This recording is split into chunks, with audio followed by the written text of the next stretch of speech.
Sur les terres de Police, les graviers vacillèrent encore sur le sol. Police n'était plus qu'un amas de destruction et de remparts détruits, de murs et de sols, fertiles autrefois, mais aujourd'hui bel et bien condamnés à la perdition. Bel et bien condamnés à la perdition, ces sols n'étaient plus fertiles désormais. Lexa et la coalition de Lexa n'étaient plus qu'un lointain souvenir. Sa mort avait marqué la ville, d'un point de fer, d'une marque de fer, sa mort avait marqué la ville. En bas de la tour, en bas de la tour de police, régnait un monde au-delà de celui de Lexa, de la coalition de Lexa, entre conflits et entre batailles menées à bien, entre batailles sans merci. Régnait ce monde tout en bas, dans lequel Lexa n'était plus qu'un ancien souvenir. Morte de rage, Clark avait déjà lancé une rébellion contre le peuple des Triclous. Contre le peuple des Triclous, parti se cacher bien loin, alors que cette guerre était en train d'éclater entre polices. Cette guerre qui était en train d'éclater entre polices, entre les terres fertiles du peuple des terres et du peuple des arbres. Une rébellion était déjà lancée. Une guerre commençait sagement. Elle commençait à éclater un peu partout. On entendait le coup des bombes qui était fatal à chaque recoin. À chaque recoin, on entendait le coup des bombes qui était fatal. De loin, on pouvait apercevoir des amas de fumée, entendre des blocs de terre et de pierre. On pouvait entendre des endroits explosés, des destructions qui étaient sans merci. Juste en bas de la tour, protégeant la flamme, il y avait Gaïa. Gaïa, assise dans une salle calme, les jambes croisées, protégeait dans ses mains la flamme des commandants et l'esprit de Lexa. Alors que Clark est arrivé, son arme à la main, la déposant délicatement par terre, s'est agenouillé juste devant Gaïa, lui demandant si elle pouvait prendre la flamme une seule seconde. Elle s'est reclue sur le côté, fermant les yeux. Elle a tenu la flamme en main, avec l'esprit de Lexa à l'intérieur. Elle s'est assise entre deux chandeliers noirs avec des bougies qui étaient en train de brûler, symbolisant la flamme de Lexa qui brûlait toujours à l'intérieur. Elle était en train de lui parler comme si elle était toujours là. Elle lui posait des questions. « Lexa, est-ce que je peux reprendre ton clan ?» Aucune réponse ne put apparaître car il n'y avait que l'esprit de Lexa. Mais elle lui parlait et ressentait une réelle connexion entre Lexa, entre la flamme des commandants qu'elle tenait en ses mains. Elle l'a rendue à Gaïa et est partie sur un cheval sans même se retourner. Elle ne se retourna qu'une seule fois pour apercevoir la tour de police. Ensuite, elle partit. Elle prit alors quelques hommes qui appartenaient à ceux qui avaient gardé la terre pendant longtemps, ceux qui avaient survécu au Prime Edda. Elle prit alors quelques hommes avec elle et quelques femmes qui avaient survécu au Prime Edda, le massacre qui avait bouleversé la terre et qui l'avait lancé dans une destruction de plus de 25 ans. Ces hommes et ces femmes la suivèrent. Le peuple des arbres l'attendait. Elle avait promis de les emmener avec elle. Quand elle emmena le peuple des arbres lui demanda pourquoi. Une rébellion lancée par les Triclous, une rébellion entre les Triclous, les One-Clous et les Sky-Clous avait été lancée à Police. Pour pouvoir arrêter cette rébellion, elle avait besoin d'hommes et de femmes. Mais elle savait qu'elle allait se servir de plusieurs clans.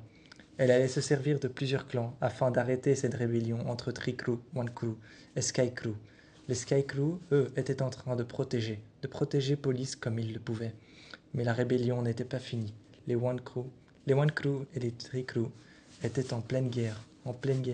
Octavia était déjà avec son clan, les Triclous, et était déjà en train de préparer le terrain pour la prochaine rébellion qui explosera à Police. Alors que la prochaine rébellion était sur le point d'exploser à Police, Octavia était en train de partir avec une légion de guerriers plus forts les uns que les autres, demandant à faire alliance avec le peuple de Rohan, les les Asgeda, demandant à faire alliance avec leurs pires guerriers, les plus forts, les plus redoutables, ceux qui sont sans merci. Rohan alors demanda quelque chose en échange. En échange, elle demanda Clark, vive ou morte. Vive ou morte, elle demanda Clark. C'est alors qu'une deuxième guerre éclata. Et Octavia dut alors se lancer à la recherche de Clark. À la recherche de Clark, Octavia se rendit compte tout de suite qu'elle n'allait pas trouver Clark. Mais Clark, elle, de son côté, près du peuple des arbres, qui l'avait gardé et qui l'avait emmené à leur peuple, à leur clan, le peuple des arbres avait tout de suite remarqué qu'elle était pourchassée, qu'elle était en quête de quelque chose. En quête de quelque chose, le peuple des arbres, des arbres, remarqua alors un jour dans le ciel un vaisseau errer et voler juste au-dessus de leur terre. Juste au-dessus de leur terre encore fertile, le peuple remarqua ce vaisseau qui était en train de voler. Ce vaisseau faisait clignoter une lumière rouge et plusieurs drones étaient derrière lui. Ils étaient en train de surveiller le peuple des arbres, surveiller la forêt et surveiller les terres, surveiller les lacs qui entouraient la forêt et surveiller principalement l'endroit où se cachait le peuple des arbres. Alors que lorsqu'elle avait remarqué cette lumière, cette lueur dans le ciel, Clark est sortie et est allée voir. Elle est sortie et est allée voir et a tué alors directement les 4 drones qui étaient en train de survoler le ciel. Le peuple des arbres derrière elle la regardèrent faire avec son arme. Assise par terre, guidée par le manche de son arme, par la détente ainsi que par le viseur, elle était en train de tirer, en guerre contre des drones qui essayaient de la retrouver. Grâce à ça, elle rentra le soir auprès du peuple des arbres.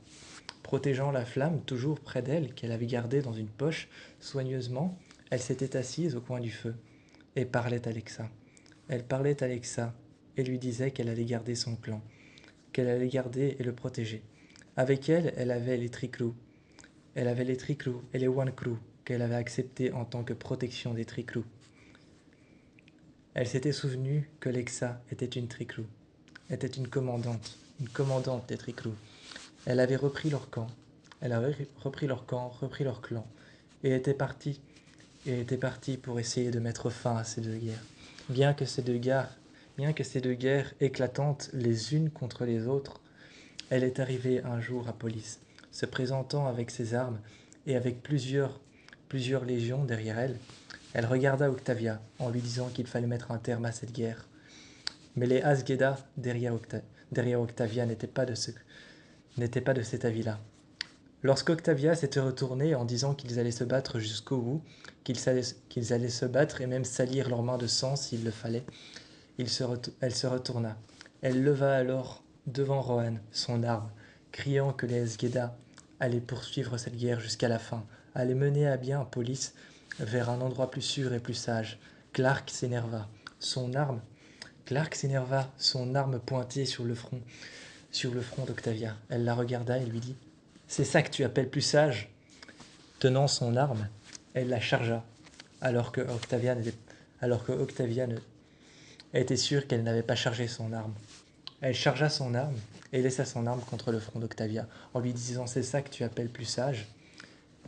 Octavia s'abaissa, lâcha les armes, mit son couteau sur le côté, et enfonça ses 2 mains dans le sang d'un mort juste devant elle. Elle fit 2 marques sur son visage, et elle fit « Plus sage je serai, plus forte je deviendrai. » Elle partit avec les armes, avec l'armée qui s'enfonça à l'intérieur d'un silence brumeux. À l'intérieur d'un silence brumeux et d'un énorme nuage à partir duquel une silhouette noire est apparue. Un vaisseau apparut sur le ciel. Se posant sur la terre. Il se posa alors lourdement sur la terre, apparut dans un énorme nuage noir, un énorme nuage de fumée. Elle disparut, et le vaisseau de Diosa eut le temps de partir sur le côté et de s'envoler. Elle le regarda s'envoler, se disant qu'il allait peut-être aller jusqu'à l'Elysius, ce vaisseau encore en orbite, dont les missions ont été cachées. Raven, sur l'Elysius, avec tout un équipage, était en train d'essayer de débloquer de débloquer ce qui était à l'intérieur de l'Eligius, de trouver les dossiers et les données compromettantes qu'elle devait ensuite rendre, qu'elle devait ensuite rendre à Diosa. Lorsqu'elle aurait rendu ces dossiers, ces fichiers, qui pourraient compromettre la mission de Diosa, car Diosa était toujours recherché, et ces dossiers ces dossiers qui étaient à l'intérieur de l'Eligius, pourraient tout simplement compromettre sa mission, et pourraient corroborer simplement ce qu'elle a fait dans le passé, et ce qu'elle veut que Hope ne découvre pas sur Skyring. Lorsque la mission a été lancée, elle vit le vaisseau s'élancer et arriver tout en haut, disparaître sous un aura blanc. Disparaître sous un aura blanc, mais certainement arriver à bon port, sur l'Eligius. Sur l'Eligius, Diosa arriva avec certains guerriers, les guerriers, ceux qui étaient en train de garder l'anomalie. Les princeps, eux, avaient gardé quelques-uns des Skycrew en otage. Quelques-uns des Skycrew en otage avaient été gardés par les princeps, histoire d'avoir une preuve, histoire de pouvoir faire revenir Joséphine Laybourne, histoire de pouvoir la faire revenir, ils avaient gardé des hôtes à l'intérieur desquels ils allaient mettre une puce mémoire, à l'intérieur desquels une fille allait se dévouer pour faire revenir Joséphine. Une menace était imminente en bas, mais une deuxième menace était en train de se régler dans le ciel. Diosa, avec les gardiens de la flamme, Gaïa, Indra et Octavia, qui étaient sur le vaisseau, sur l'Eligius. Ce n'était pas une bonne idée, mais ils venaient de descendre du vaisseau de Diosa. Le dossier avait été rendu par Raven de force avec Shaw qui la maintenait par les bras.